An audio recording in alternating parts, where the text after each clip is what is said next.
Well, have a good day. Yeah.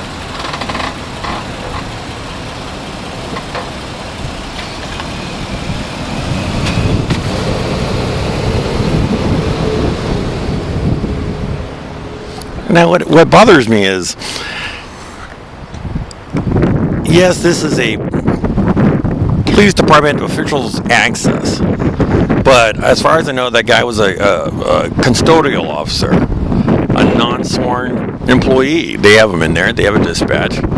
They have custodial officers. They have other members of the that they do not fall under the 830 or the 832 category.